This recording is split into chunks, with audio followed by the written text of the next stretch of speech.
புதுமைப்பித்தன் கதைகளில் நான் வந்து நொண்டி அப்படின்ற கதை வந்து படித்தேன். அதாவது ஏற்கனவே சொன்ன மாதிரி சொந்த அனுபவங்கள் கொண்டு தான் வந்து கதை எழுதிக்கிற மாதிரி இருக்குது. ஸோ நொண்டி கதை வந்து என்ன சொல்கிறாருன்னா, ஒரு ரயில் பயணத்தின் போது தனக்கு நேர்ந்த ஒரு விஷயத்தை அழகாக ஒரு சின்ன கதை மாதிரி அவர் சொல்லியிருக்காரு.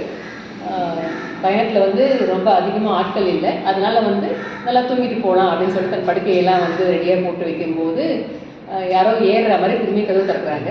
ஏறுறது வந்து என்னென்னா, பார்த்து போங்க ஐயா, பார்த்து ஏறுங்க ஐயான்னு சொல்கிறாங்க. இது இன்னும் யாராக இருக்கும், எதுக்கு இவ்வளோ பயந்து சொல்கிறாங்கன்னு பார்க்கும்போது பார்த்தா ஒரு கால் ஊனமுற்றவர், அவருக்கு 2 காலும் மரக்கால்கள், அதை வச்சுட்டு அவர் மேலே ஏறாரு.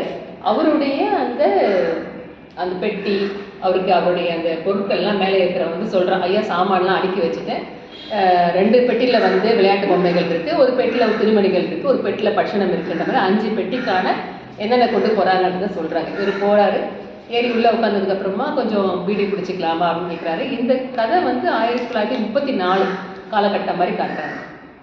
அப்போ அவர் வந்து கதர் குல்லா போட்டிருக்காரு. அப்படின்னா அவர் வந்து ஒரு விடுதலை போராட்டத்தில் கலந்துட்டு ஒரு ஆள் மாதிரி தெரியாது பார்க்குறதுக்கு. இவர் ஏறினதுலேருந்து இவருக்கு என்னென்னா, இவர் எங்கேயோ பார்த்துருக்கோன்ற மாதிரியாவே ஒரு நினைப்பு இருக்குது. ஆனால் அவர் கேட்குறதுக்கு யோசிக்கிறார். ரொம்ப நல்லா ஒரு வார்த்தை வந்து சொல்லியிருந்தார். அதாவது தமிழில் ஒரு வித்தியாசமான வார்த்தையாக இருந்தது, பார்த்து சொல்கிறேன். ஸோ இது ஏறுறது யாராக இருக்கும், இவர் எங்கேயோ பார்த்துருக்கமே அப்படின்னு சொல்லிட்டு அவர் மனசு வந்து கேட்கக்கூடாது அப்படின்னு நினச்சா கூட, அவர் கண்ணை திருப்பினா கூட திருப்பி ஒரு மனசு மட்டும் திருப்பு தான் அவர் கேளுன்ற மாதிரி. அவர் கேட்குறாரு, நீங்கள் எங்கேயோ பார்த்துருக்கனே அப்படின்னே. ஆமாம், எனக்கும் அப்படி தான் தோணுது அப்படின்னே இவர் உடனே சொல்லலாம், என் பேர் இது. அதாவது அவருக்கு ஞாபகம் வரட்டு அவர் சொல்கிறார், என் பேர் வந்து அரிஹையர், நான் வந்து ரெவன்யூ இன்ஸ்பெக்டராக இருந்தேன் அப்படின்னோடனே. அப்போ 4 வருஷம் பண்ணி நான் பார்த்துருக்கோம், 4 வருஷம் பண்ணி நான் சென்னையில் இருந்தேன் அப்படின்ன உடனே அவர் டக்குன்னு எல்லாம் ஞாபகம் வந்துடுது. ஏன்னா ஒரு போராளி, அப்போ ரொம்ப வந்து ஒரு இளமையாக இருந்த ஒரு ஆள். இப்போ இவர் வர்ணிக்கிறார், எப்படி தெரியுங்களா, நம்மளாம் இப்போ என்ன சொல்கிறோம், ஒரு 60 வயசால வந்து தலை நரைச்சிருச்சு வயசானவங்களும் சொல்கிறோம். ஆனால் இவர் இங்கே சொல்கிறாரு, வயசு ஒரு 30-35 இருக்கும், தலை ஃபுல்லாக நரைச்சிருக்கு, மீசை மட்டும் கருகருன்னு இருக்குது. அப்படின்னா என்னென்னா, அன்னைக்கு காலகட்டத்தில் வயதோடைய இது வந்து நம்ம இதில் தெரிஞ்சுக்கலாம். இப்போ வந்து நமக்கு 60 வயசு கூட இளமையாக இருக்குது, ஆனால் அப்போ வந்து 30-35 வயசே வந்து கொஞ்சம் வயதான பருவம் மாதிரி அப்போ அன்றைய காலகட்டத்தில் பார்த்துக்காங்க, நல்லா தெரியுது. ஸோ ஆனால் வந்து ஒருவேளை அந்த கால் போனதால் உடல் உழைப்பின்றி அவர் உடம்பு போட்டிருக்கணும் அப்படிலாம் இவரே மனசுக்குள்ள இருக்கும். அவரை பற்றி உருவகப்படுத்திக்கிறார். பண்ணிவிட்டு அப்புறம் அவர் கேட்குறாரு, மனோன்மணி எப்படி இருக்காங்கன்னு கேட்குறாரு. அப்புறம் அவர் யோசிக்கிறார், மனோன்மணி உங்களுக்கு இன்னும் ஞாபகம் இருக்கா? ஏன்னா அவங்க 2 பேரும் அப்போ விரும்பிட்டு இருந்தாங்க, அந்த கால் குணமாக இருக்கவரும் அந்த மனோன்மணியின் வெளியே விரும்பிட்டு இருந்தாங்க. 2 பேருமே போராளி, சுதந்திர போராட்ட போராளி. ஸோ ஒருத்தர் லவ் பண்ணாங்களே. அப்போ இவருக்கு என்ன இருந்தால், இப்போ அவர் மனசில் கதை ஓடுது தனியாக. அவரும் அப்படி தான் இருக்காரு, அவர் ஏதோ பேசிகிட்டு இருக்காரு. இவர் மனசில் வந்துட்டு அவங்க 2 பேரும் காதலிச்ச மாதிரி, கல்யாணம் பண்ணிக்கிட்ட மாதிரி, அவங்களுடைய அந்த காதல் பயணத்தில் வந்து ஒரு கால் இழந்த பொறுமா அந்த காதல் தொடர்ந்து ஒரு புரட்சிகரமாக அந்த பெண் வந்து கல்யாணம் பண்ணிட்டு சந்தோஷமாக வாழ்க்கை வர மாதிரி, இந்த பொருள்கள்லாம் அவங்க குழந்தைங்களுக்கு கொண்டு போகிற மாதிரி ஒரு கதை ஒன்று மனசில் ஓடுது. அது கேட்குறாரு, உங்களுக்கு எத்தனை, இப்போ எப்படி டேரெக்டாக கேட்க முடியாது இல்லைங்களா, உங்களுக்கு எத்தனை பிள்ளைகளுக்காக. அவர் உடனே சிரிக்கிறார், எனக்கு கல்யாணமே ஆகலையே, எனக்கு எப்படி எத்தனை பிள்ளைகள் கேட்குறீங்க? உடனே அப்போ மனோன்மணி அப்படின்னு கேட்குறாரு.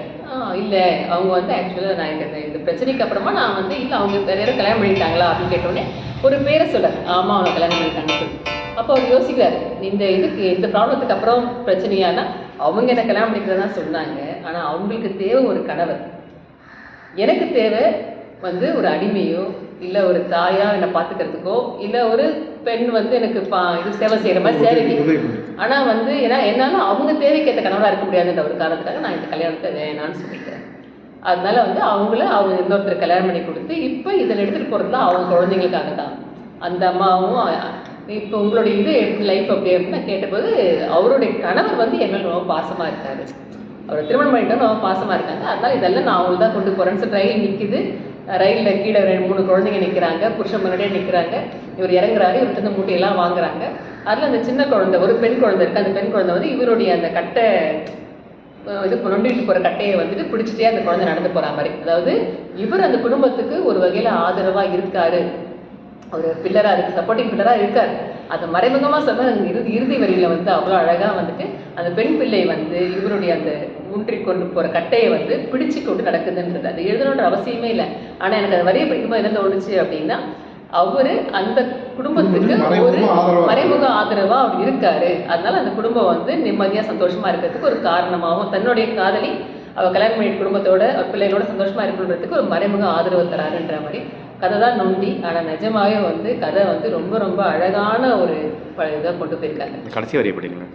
கடைசி வரி வந்துட்டு எல்லோரும் வெளியே புறப்பட்டார்கள். அந்த பெண் குழந்தை அவர் அக்குளில் கொடுத்து ஊன்றி நடந்த தடிகளை தனது சிறிய விரல்களில் பிடித்து கொண்டே நடந்தது.